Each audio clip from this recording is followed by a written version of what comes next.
서울 서부지법 폭동 이후 한 온라인 커뮤니티에서 여당 지지자들이 주로 이용하는 국민의힘 갤러리에 사진 한 장이 올라왔습니다.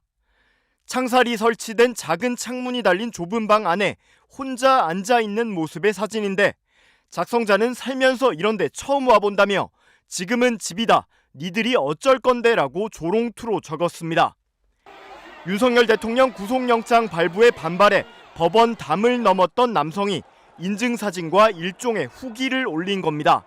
그는 경찰 조사 3시간 받았다, 여기서 대기하고 있다가 변호사가 와서 귀가했다며 자신이 받았다는 조사 내용을 전했습니다.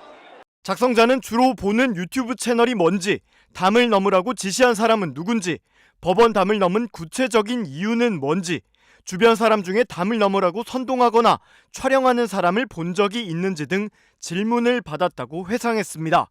그러면서 그렇게 조사받다가 보니까 창문이랑 현판 깬 사람들이 우르르 왔는데 걔네는 휴대전화랑 소지품 다 뺏기고 진짜 유치장에 들어갔다고 전했습니다.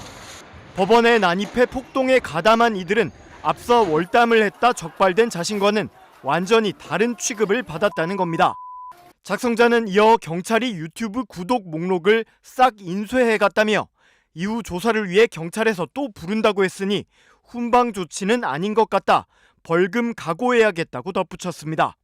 해당 게시물의 여당 지지 성향의 이용자들은 유공자로 인정한다, 애국시민이다라는 등 상식을 벗어난 댓글을 잇따라 남기고 있습니다. 윤석열 대통령 구속영장 발부에 반발해 서울 서부지법에서 폭동이 벌어진 직후 극우 유튜버인 신남성연대 배인규 대표가 긴급 라이브 방송을 시작합니다.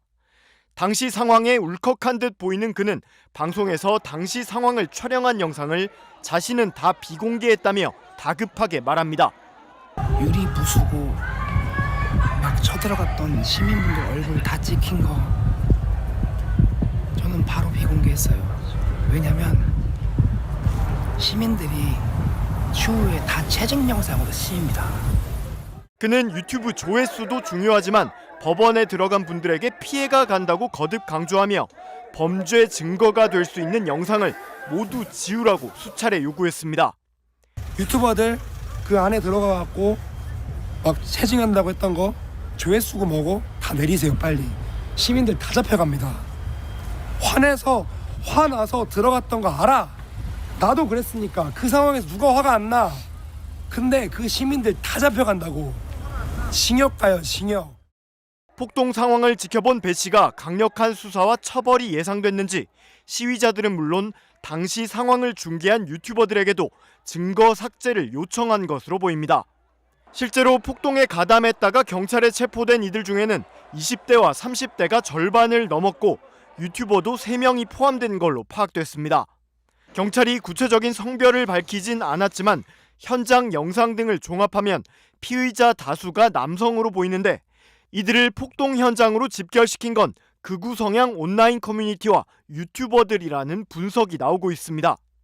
경찰은 서울 서부지법 안팎에서 불법 행위를 하다 체포된 90명에 대해 엄중 구속 수사 방침을 밝혔고, 서울 서부지검은 법원 내부로 침입해 기물을 파손한 혐의를 받는 46명 전원에 대해 구속영장을 청구했습니다.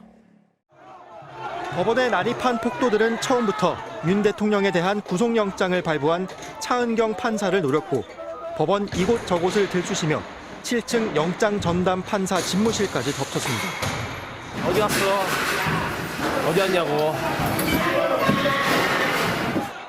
검찰은 소화기와 경찰 방패 등 흉기까지 들고 헌법기관을 침범한 폭도들에게 특수건조물 침입과 특수공무집행방해 혐의는 물론 소요죄까지 적용할 수 있다고 보고 내부 법률 검토에 들어갔습니다. 다중이 집합해 폭행, 협박 또는 손괴 행위를 했을 때 적용하는 소요죄는 최대 징역 10년을 선고할 수 있는 중범죄입니다. 조직적으로 건물에 들어가 폭동을 일으킨 만큼 한 지방에 평온을 해칠 때 적용되는 소요죄를 물을 수 있다는 게 검찰의 판단입니다. 법원에 난입했다 체포된 46명 전원에 대해 구속영장도 청구했습니다. 다만 소요죄가 전두환 군사정권 시절인 1986년 이후 적용된 적이 없는 만큼 일단 구속영장에는 포함하지 않되 난입의 배후와 주동자를 가릴 수 있도록 수사를 확대하기로 했습니다. 법원 7층 판사 집무실까지 들이닥친 폭도들은 차은경 판사를 해치려는 분명한 목적을 가진 범죄 집단으로 보고 특수상해 미수 혐의까지 적용해 가중 처벌하는 방안도 검토하기로 했습니다. 경찰도 7층 출입문을 부수고 들어간 40대 남성을 긴급 체포하고 추가로 구속영장을 신청했습니다. 법원 내부에선 소유죄를 넘어 내란죄로 처벌해야 한다는 주장이 커지고 있습니다. 국가기관을 훼손하려고 했고 단순히 건조물 침입, 특수공무 방해, 소유죄 이것을 넘어서서 내란죄로 기소되고 처벌돼야 된다라는 입장입니다. 법원은 형사처벌과 별개로 7억 원에 달하는 손해배상도 청구할 방침인데 가담 정도와 관계없이 연대 채무 책임을 물을 계획입니다. 가담 정도에 따라 손배액을 나눠내면 끝나는 게 아니라 나눠내든 한 사람이 다 내든 7억여 원의 손배액이 다 갚아질 때까지 각자의 배상 책임이 사라지지 않는 겁니다.